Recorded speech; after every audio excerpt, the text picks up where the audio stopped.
दुनिया भर में और भारत के मीडिया स्पेस में आ रहे बदलावों पर चर्चा करने के लिए जमा हुए हैं। लेकिन मैं भारत से बाहर गोदी मीडिया की बुराई कभी नहीं करता, सीरियसली। क्योंकि आईटी सेल वाले नाराज हो जाते हैं कि विदेश में किसी बुरी चीज की बुराई करने से देश की बदनामी होती है। हिंदी और अंग्रेजी के पत्रकारों के बीच वर्ग भेद को समाप्त कर दिया है। सैलरी भेद का मुझे पता नहीं, हो सकता है कि सैलरी को लेकर कुछ भेद हो, लेकिन हिंदी और अंग्रेजी का एंकर या पत्रकार अब एक तरह की भाषा बोलता है, एक तरह के कंटेंट को रचता है, एक तरह के विकल्प की संभावना अब बहुत कम बची है। अगर आप चाहें कि आप अमुक सूचना को किसी और चैनल से कंफर्म करें या देखें, वो सब समाप्त हो चुका है, क्योंकि उसमें सूचना ही नहीं है।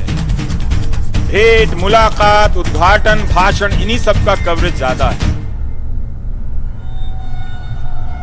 बाजार कहता है कि कंपटीशन के लिए जरूरी है कि हर प्रोडक्ट की अलग पहचान हो, लेकिन गोदी मीडिया ने अपने लिए एक अलग बाजार बनाया है, बल्कि उसके लिए अलग बाजार बनाकर दिया। ये बाजार भी हम आपको देते हैं। इस खेल को समझिए। और इस बाजार को कई एजेंसियों के सहारे गढ़ा गया। चैनलों में अब इतना ही अंतर रह गया है जितना हिंदू रक्षा के नाम पर बने अलग अलग संगठनों में अंतर है। मीडिया का यह बाजार राजनीतिक है। कंपनी अलग हो सकती है मगर कंटेंट नहीं। कंटेंट का मास्टर कंपनी का मालिक नहीं, कोई और है। एंकर जो है वो मालिक का नया बाहुबली है। एक समय चुनाव में एक बाहुबली आया जो बंदूक से बूथों को लूटा करता था। इस वक्त मीडिया, गोदी मीडिया वो बाहुबली है जो सूचनाओं को गायब कर जनता को लूट रहा है, सवाल को गायब कर जनता को लूट रहा है। वो अपने मालिक का नया लठैत है, जिसे अंग्रेजी में मिलिशिया कहते हैं। तो उसे एक राजनीतिक सामाजिक बाजार दिया गया। समाज को तेजी से धार्मिक रूप से उसका राजनीतिकरण किया गया। उसके बीच गोदी मीडिया बहुत ज्यादा सम्मानित है। देखिए, फिर मैं तारीफ कर रहा हूं। वो जनरक्षक नहीं, धर्म रक्षक बनकर अब सामने आया, क्योंकि राजनीतिक दल की तरफ से लगातार बल्लेबाजी करने से जनता को थोड़ी असहजता कभी कभी बीच में हो जाती है। लेकिन धर्म तो सबके साथ, सबके जीवन में। तो अब वो धर्म की आड़ में वो आपकी लोकतांत्रिकता को खत्म करने के लिए आया है। और बहुत अच्छी बात है कि गोदी मीडिया के पत्रकारों को भारत में बेस्ट एंकर, बेस्ट रिपोर्टर का पुरस्कार मिल रहा है, तो वो सम्मानित भी हो रहा है। तो मैं क्यों विश्व पत्रकारिता में भारत के इस सबसे बड़े योगदान की अकेला बैठकर बुराई करूं। लेकिन हाँ, यह संभव है कि मेडिकल प्रोफेशन में सर्जन होने के लिए कम से कम सर्जरी करनी पड़ती है। गोदी मीडिया में पत्रकार होने के लिए सबसे पहले पत्रकारिता ही छोड़ देनी पड़ती। मैं गोदी मीडिया की तारीफ करने के लिए हिमाल मीडिया में आया हूं। हम सभी यहाँ दुनिया भर में और भारत के मीडिया स्पेस में आ रहे बदलावों पर चर्चा करने के लिए जमा हुए हैं। लेकिन मैं भारत से बाहर गोदी मीडिया की बुराई कभी नहीं करता, सीरियसली।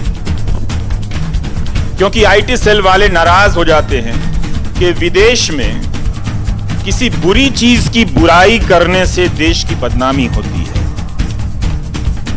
तो इसलिए ये मेरा फर्ज बनता है कि मैं विदेश में किसी बुरी चीज की तारीफ करूं, तो मैं गोदी मीडिया की तारीफ करूंगा, मगर आप गोदी मीडिया को कभी अच्छा मत समझना।